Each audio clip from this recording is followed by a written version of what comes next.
আসসালামু আলাইকুম, তোমরা কেমন আছো? আজকের ভিডিওটা এইচএসসি তে জন্য। দেখো, একটা ম্যাথ সলভ করবা। দেখো তো অনেকগুলো ম্যাথ তোমরা তোমাদের অনুশীলনের মধ্যে অনেকগুলো ম্যাথ আছে, সেগুলো এমনি পারবা। দেখো, জাস্ট একটা ম্যাথ ভালোভাবে বুঝবা, দেখবা তোমাদের অনুশীলনে অনেকগুলো ম্যাথ, একই নিয়মে আছে।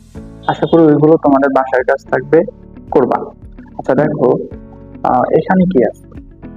Limit x tends to 0 1 minus cos 7x 3x square. আচ্ছা, তোমাদের আরেকটা একটা সূত্র লিখে দিই। দেখো, limit x tends to 0 sin theta divided theta equal আমরা কি জানি? 1 জানি। আবার উপরে যদি থিটা থাকে, নিচে যদি sin থিটা থাকে, সেটা সমান আমরা কি 1 জানি। দেখো, ওই ফরম্যাটে আমরা কি করব? নিয়ে আসবো। বুঝতে পারছো তো? দেখো, এতটা বিস্তারিত বললাম না, প্রথম ক্লাসে অনেকটা বিস্তারিত বলা হয়েছে, প্রথম ভিডিওটা দেখে নেবা। আচ্ছা দেখো, আমরা কি করব? ওই একটা ফরম্যাটে নিয়ে আসবো। বুঝতে পারছো? আচ্ছা দেখো, limit x tends to 0।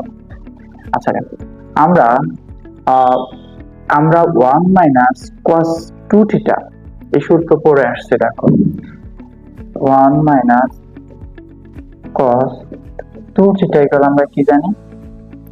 2 sin square theta. আচ্ছা, এখন যদি বলে তোমাকে, আচ্ছা এই সূত্রটা সমান আমরা কি লিখতে পারি? এখানে 1 মাইনাস cos থিটা আছে। দেখো, এইটা আমরা কিভাবে লিখছি? দেখো, এই সূত্রটা একটু বোঝো।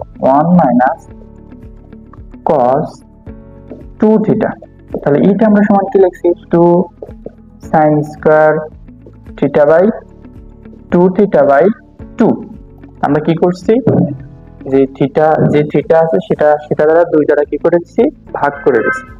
দেখো, এই দুই কাটা গেলে পারে এর উপরে এটাই থাকে, সেজন্য আমরা সূত্র লিখছি। মূল নিয়মটা কিন্তু এটাই।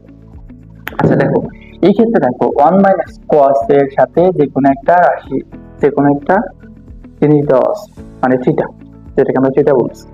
তাহলে এই থিটার সাথে আমরা কি করে দিব? দুইটাই করে দিব না? আচ্ছা দেখো, আমি সূত্র লিখি।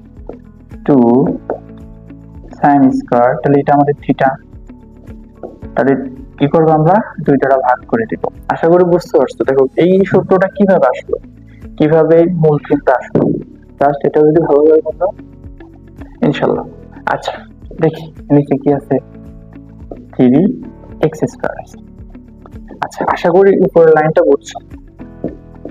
Limit x tends to 0